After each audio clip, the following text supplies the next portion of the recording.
Mas o que te fez deixar, falar, vou sair dessa vida, abandonar? Pois é, até então, né, estava tudo bem. Quando eu percebi que haviam rumores, eles estavam preparando a minha mente, né, para você entrar num ritual de sacrifício humano, né, quando eu comecei a ver que aquele tipo de coisa rolava dentro daquele grupo, aquilo ali me acendeu um alerta dentro de mim. Eu falei, pô, que loucura é essa, né? Porque eles querem extrair o adrenocromo, né? Já ouviu falar disso? Não. É uma substância que o nosso corpo produz sob estresse, sobre medo, sob estresse. Então, é adrenalina, né? É um sangue carregado com adrenalina. Então, especialmente o sangue jovem, o sangue de uma criança de 7 a 10 anos, por exemplo, é um sangue mais puro. Inclusive nos Estados Unidos tem uma pegada, já está funcionando isso. Acreditam que sangue jovem pode fazer você rejuvenescer ou até retardar o envelhecimento. Isso é fato, você pode googar aí e ver. Né? Você compra uma bolsa de sangue por $8.000, só a gente tem muita grana, né? Aí ele aplica aquela bolsa de sangue jovem nele e ele acredita que aquilo vai rejuvenescer. Essa crença é bem antiga, né? Não é algo novo. Mas no satanismo, eles, digamos assim, aprimoraram a coisa. Então eles extraem o adrenocromo. Então eles pegam de crianças, né? Então comecei a aprender a teoria da coisa, né? Pegam de criança, aterrorizam a criança, né? Tipo Monstros S.A., aterroriza para deixá-la bem assustada, com pânico, torturam, né? Para depois extrair, né? Na hora da morte, extrair o adrenocromo. Né? E aí, assim, uma criança vai conseguir extrair cerca de 10 a 15 ml só, puro. Né? Isso custa uma fortuna. E isso para financiar a Irmandade, os planos, toda a estrutura que eles têm também, na área política inclusive, eles vendem isso no mercado paralelo, né, o adrenocrome. Né? Ser com uma ampolinha custa maior caro. Né? E tem muita gente de Hollywood que compra isso. Compra, né, e se injeta, né, esse adrenocromo e consegue se manter jovem por mais tempo. Né? Aquelas pessoas que você olha assim, pô, tá no formol, Tom Cruise tá no formol, né? Você olha lá, a Cher tá no formol, né? Que acontece com esse povo que não envelhece, né? Só eu que ganho ano. Né? Então, quando eles começaram a preparar a minha mente, assim, falando que o ritual, todo mundo morre mesmo, que Deus mata as pessoas, que Deus é muito cruel. Então, quer ver um exemplo? Foi em deixa eu ver se eu lembro a data, 1755, em Lisboa, teve dia de Todos os Santos. Né? Aí todo mundo estava na igreja, né? Católico, na igreja. Então Lisboa, predominância católica e tal. E de repente rolou um terremoto. Né? E assim, as estruturas mais altas são as mais abaladas com terremoto. Então muita gente morreu, né, com aquele terremoto. Quer dizer, estavam na igreja rezando e morreram. Aí eles ficaram com medo de outro abalo sísmico, então eles fugiram para a área litorânea. Né? Só que aí veio um tsunami. Né? Isso é história, aconteceu em 1755. Né? Teve um tsunami com ondas de 20 metros de altura, matou um monte de gente. A estatística, assim, por baixo, matou 10 mil pessoas. Aí eles colocam isso para você, dizendo, olha como Deus é mau. Olha só o que Deus fez. Está lá na igreja, está lá, Deus é cruel. Quer dizer, Deus matou 10 mil, o diabo está matando um. O que é um? Um não é nada. Você vê lá na Bíblia, pega texto fora de contexto.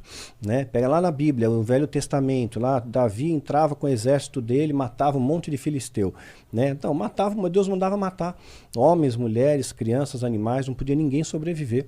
Né? Então, quer dizer, o diabo pediu uma vida. O que é uma vida? Uma vida não é nada. Né? O diabo, assim, é bonzinho perante o tanto que Deus mata. Então, eles começam a fazer essa lavagem cerebral em você, invertendo os valores, e você começa a acreditar que aquilo é legal. Né? Puxa, é verdade, eu não tinha pensado nisso. Né? Isso aí é uma boa sacada. Só que o que aconteceu em Lisboa, por exemplo, promoveu ondas de generosidade, de amor, de solidariedade, sem precedentes na história. Então, assim, eles foram extremamente acolhidos, né? E criou-se laços, assim, muito profundos de amizade. Então, tem aquela coisa, tem males que vêm para bem, tem situações que a gente passa, né? Que você pensa, caramba, meu, por que Deus permitiu eu passar por isso, né? Mas os melhores marinheiros são forjados nas piores tempestades, né? Então, e tem tempestades também que vão te levar para praias que você jamais chegaria se não tivesse passado pela tempestade. Então, eu entendo hoje, como cristão, que tudo tem propósito. Quando eles começaram a me descortinar esse evento, me preparar para um sacrifício humano, né? E eu ter que participar da cerimônia, etc e tal, eu já fiquei meio com o pé atrás com aquilo. Né? Aí calhou, ao mesmo tempo disso, namorava uma moça, eu sumariando, né? A história, eu já falei isso outras vezes, né? Eu namorava com uma moça que era cristã, evangélica, ela cismou que eu... Ela sabia que tu era... Não sabia. Não sabia, mas ela percebia que tinha alguma coisa estranha em mim, né? Tinha alguma coisa estranha, tem alguma coisa dos 7 erros aí, né? Porque eu defendia muito o diabo. Né? Eu defendia o diabo, né? Eu defendia assim, eu era advogado do diabo, né? Então eu defendia pra caramba, né? Então, se ela falasse alguma coisa de Deus, né? Ela queria me evangelizar, né? Então, eu pegava, falava a respeito do diabo e eu queria satanizar ela. Então, era uma troca. Era uma troca. Imagina que casamento doido que pois era. Só que ela não tinha muito argumento, né? Então eu vencia nos debates. Né? Ela tinha um irmão pastor até, que assim, era fácil dar um nó nele. Né? Ele não tinha tanto conhecimento. E eu tinha aprendido muita coisa no satanismo, muita coisa para dar nó. A doutrina satânica, eu expus no meu livro um verniz dela, um verniz assim, né, para não aprofundar, para as pessoas não pirarem, porque vão achar que aquilo é bom, mas não é. É uma grande ilusão. O diabo é um especialista em ilusões. Ele cria um palco na sua frente bonito, né, te atrai, só que você vai te levar para a morte, para a destruição. É que nem uma luz artificial, leva uma mariposa para a luz, ela morre lá, né? Então é uma ilusão.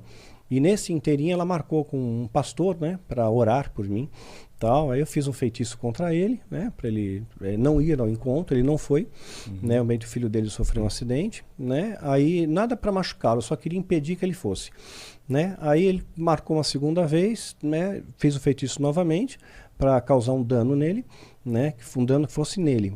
Aí ele bateu o carro, deu perda total no carro, mas ele saiu inteiro, ele saiu ileso, assim, não teve nada grave, teve assim, escoriações leves, né? E aí eu achei estranho, falei, pô, alguma coisa está errada, né? Aí chamei os sumos sacerdotes para me ajudar a fazer um ritual mais robusto contra ele. 13 vidas foram oferecidas pela vida dele. Então, se ele morresse, 13 vidas seriam ceifadas como pagamento aos demônios. Caralho. Então, eu tinha certeza que aquele pastor ia morrer. Mas ele foi ao encontro, quis conversar comigo. Ele chegou acabado, cansado, né, exausto, e me chamou para conversar com ele. Eu tive muito medo dele. E eu não tinha por que ter medo, né? Porque eu estava envolvido com a alta magia, acreditava que eu tinha o meu anjo guardião, que era um demônio, o tal do Abraxas, né? Estava no meu ápice da forma física, né? No Kung Fu. Então ele não era um oponente, mas eu tive muito medo dele. Ele tinha alguma coisa nele que assim me incomodou, né? E eu peguei e vou enrolar o cara, né? Ele falou, vou falar com você por 5 minutos. Me dá só 5 minutos. Eu entrei na sala dele, né, ele fechou a porta, trancou a chave, eu fiquei preocupado, olhei para a janela, vi que a janela tinha grade, tinha que emagrecer muito para passar lá. Calculei assim, pô, tem que ter pijama de uma listra, né? Não vai dar. Então, eu falei, pastor, não quero mais falar com o senhor. Ele falou, não vou mais falar com você, só vou orar por você. Aí eu vejo uma mão crescendo assim, caí no chão, perdi a consciência, me debati. Isso durou umas 3 horas, segundo ele, depois. E eu estava muito arrebentado no final. Ele me ajudou a levantar, estava muito machucado, hematoma, a roupa rasgada, corte. Ele falou, você se debateu, né? Eu não consegui te proteger. E a sala dele estava bem destruída, né? Tudo derrubado no chão. Né? E aí, aquele dia, ele quando você aceita, né, Jesus, você faz uma oração guiada, né? Alguém te ajuda. Né? Então, ele fez eu repetir as palavras, né? Aceitei Jesus naquele dia, né? E aí sim eu fui invadido de uma paz que transcende o entendimento. É claro que a seita me perseguiu, porque eu tinha medo que eu revelasse os segredos, né? Porque tem segredos que são herméticos ali, que você não pode contar. E eu nunca contei, mesmo porque não edifica. Então, quando eu lancei o meu livro Filho do Fogo, a série Filho do Fogo, foi muito perseguido, porque eles imaginavam que a igreja... Porque, assim, eu tinha feito parte de um grupo que tinha entrado em algumas igrejas. Você vê o discurso de uma igreja há 20 anos atrás, né? E o discurso da igreja hoje. 20 anos atrás falava de amor, de perdão, de santidade, falava de outros valores. Hoje é prosperidade. Prosperidade é unção, é o poder, é a loucura. O milagre, é tudo gira em torno do dinheiro, né? Da glamorização do dinheiro. O amor ao dinheiro, né? Que é a raiz de todos os males. Então, entraram na igreja, espalharam na igreja doutrina de demônios e doutrinas humanas, conforme a Bíblia diz que ia acontecer. E isso trouxe vaidade para o coração de muitos pastores, né? Muitos pastores foram vaidosos com isso, né? Você chega aí, você é o cara, né? Dá um dinheiro para ele, né? Então você comanda a igreja, não é mais o pastor que comanda, é uma outra pessoa que está por trás que está financiando o pastor virou um boneco ali, né? Financiado com dinheiro, e ele fala o que os caras querem que ele fale. E aí criou-se uma doutrina paralela, que é a doutrina que a gente vê hoje. Ato profético, apóstolo. Não existe apóstolo, né? E tem apóstolo hoje, pai apóstolo, inventaram outro, apóstolo rei, né? Inventaram um monte de título.